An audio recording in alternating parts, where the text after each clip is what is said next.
Many years ago, in the remote village of Abapa, a man named Kelechi sat outside his small mud hut, staring blankly at the setting sun. The soft orange rays fell on the cracked walls of his house, painting them a brighter hue than they deserved. His wife, Ifoma, shuffled inside, trying to calm their youngest child, who was crying for food.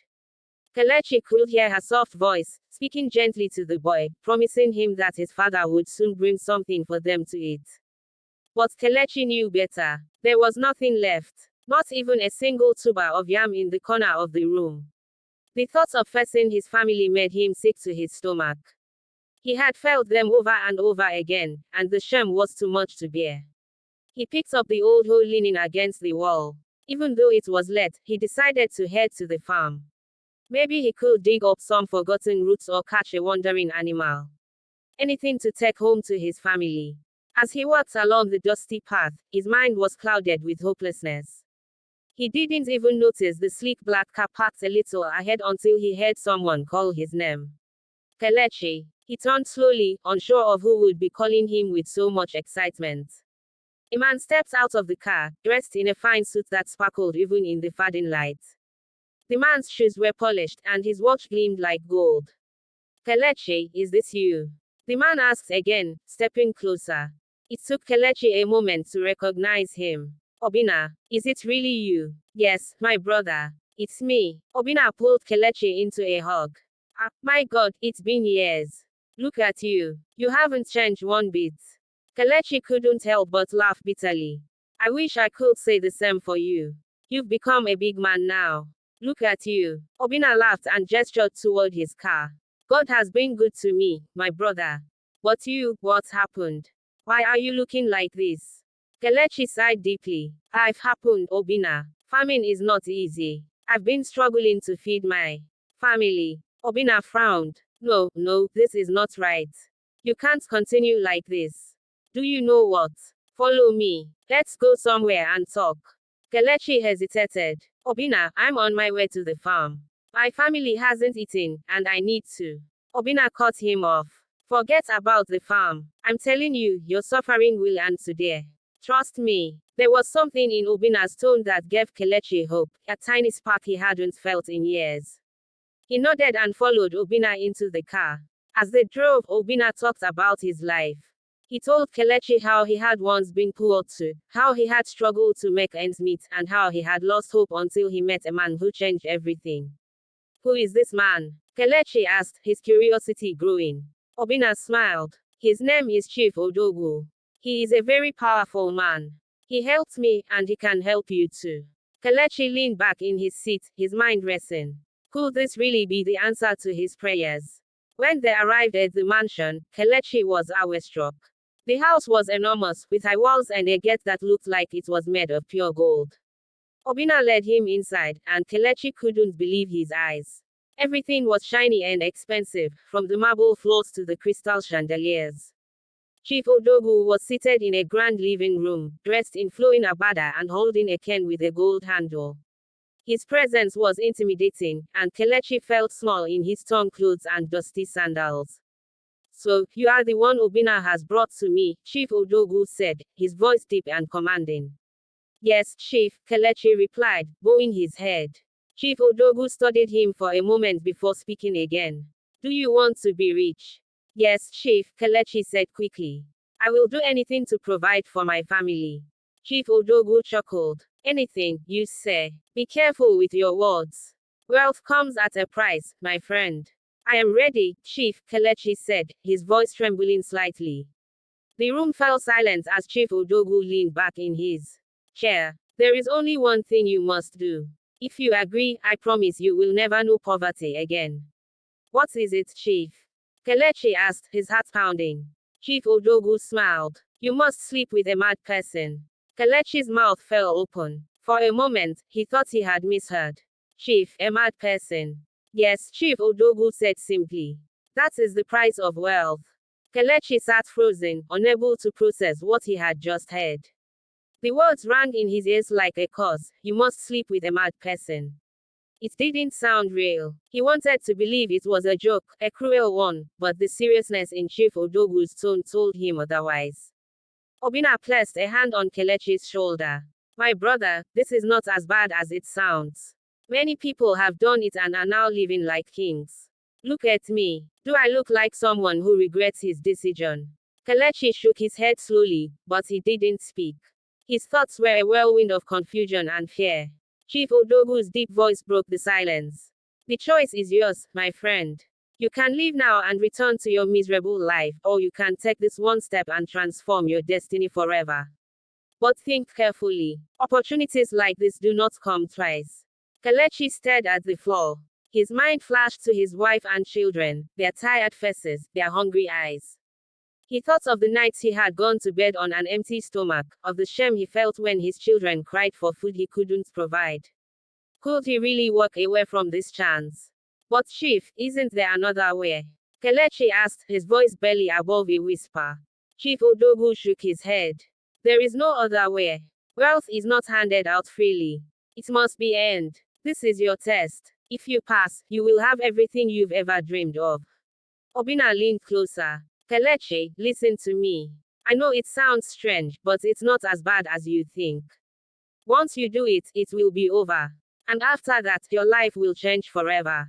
Trust me, my brother. Kelechi closed his eyes, his heart pounding. He felt like he was standing at the edge of a cliff, about to jump into the unknown. Could he really do this? Was he willing to go this far for money? I need time to think, he said finally. Chief Odogu smiled. Take all the time you need. But remember, time waits for no man. Opportunities like this are rare. Obina handed Kelechi some money before they left the mansion. Use this to take care of your family for now, he said. But think carefully, my brother. This could be your way out of poverty. That night, Kelechi couldn't sleep. He lay on the thin mat in his hut, staring at the ceiling. Ifeoma lay beside him, snoring softly, while the children huddled together on another mat. The sight of them filled him with a mixture of love and guilt. How could he even consider such a thing? But then again, how could he not? The next morning, Ifeoma noticed his unease. Kelechi, is something wrong? She asked as she prepared the little food they had. Kelechi forced a smile. No, nothing. I'm just tired. Ifeoma didn't press further, but Kelechi could see the worry in her eyes. He avoided her gaze, afraid that she might somehow read his thoughts. For the next few days, Kelechi wrestled with his decision. He avoided Obina's calls and stayed away from the farm, afraid that someone might see the turmoil in his face. Finally, after a week of sleepless nights, he made up his mind. When Kelechi arrived at Chief Odogu's mansion again, Obina was waiting for him. So, you've decided? Obina asked, his eyes searching Kelechi's face. Kelechi nodded slowly. Yes, I will do it. Obina clapped him on the back. Good man. You won't regret this, my brother. I promise you. Chief Odogu was pleased with Kelechi's decision. Very well, he said. The arrangements will be made.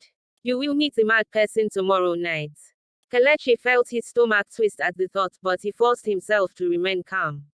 He reminded himself why he was doing this, for his family, for a better life. The next night, Kelechi found himself in an abandoned building at the edge of the village. The room was dark and smelled of damp earth. A single lantern flickered in the corner, casting eerie shadows on the walls. The mad woman was already there, restrained but muttering incoherently to herself. Her clothes were filthy, and her hair was a tangled mess. Kelechi's heart pounded in his chest as he stepped closer, his hands trembling. Obina was there too, watching silently. It will be over soon, he said.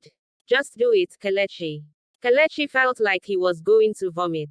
He closed his eyes, trying to block out the sight of the madman, the sound of his ramblings. This was his moment of truth. Could he really go through with this? Kelechi stood frozen in the dimly lit room, his entire body trembling. The mad woman in front of him muttered unintelligible words, sometimes breaking into laughter that sent shivers down Kelechi's spine. He felt nauseous, the bile rising in his throat. Do it, Obina's voice came again, calm but firm. Think of your family. Think of the life you've always dreamed of.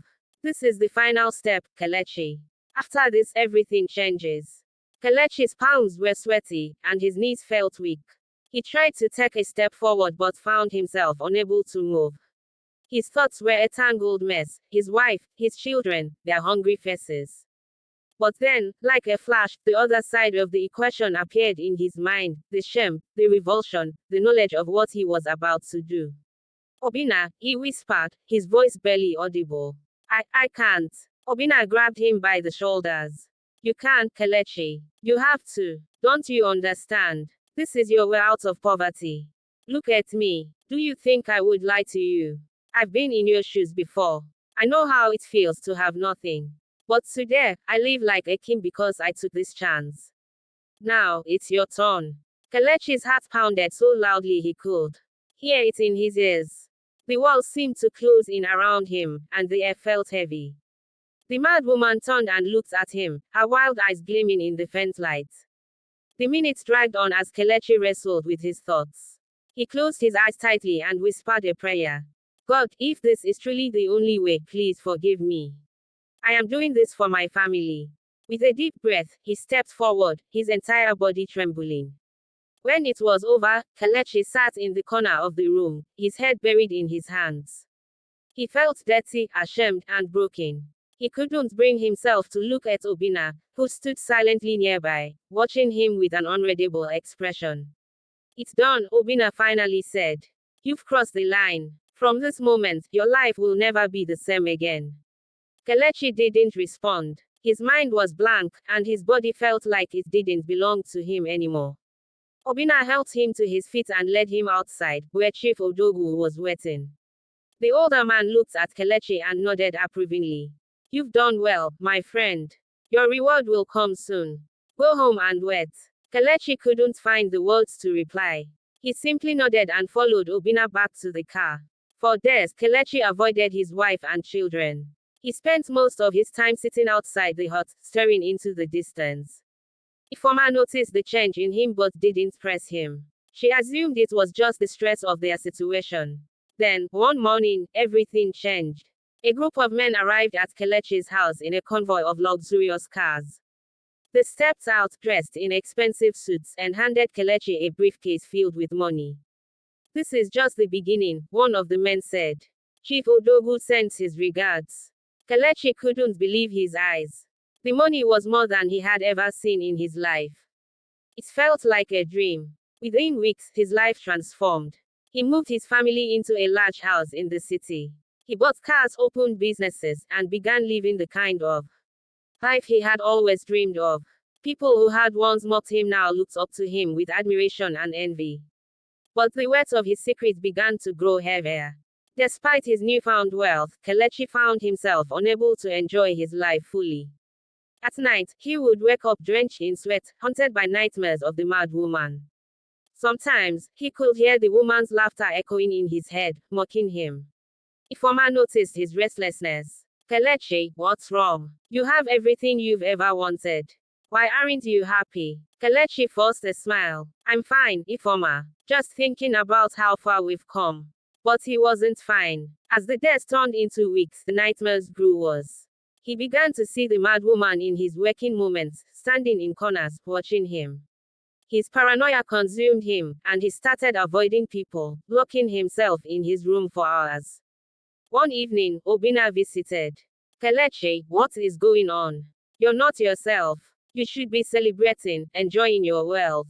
Kelechi grabbed Obina by the collar. You lied to me. You didn't tell me this would happen. I can't sleep, Obina. I see her everywhere. She's haunting me. Obina pushed him off and straightened his shirt.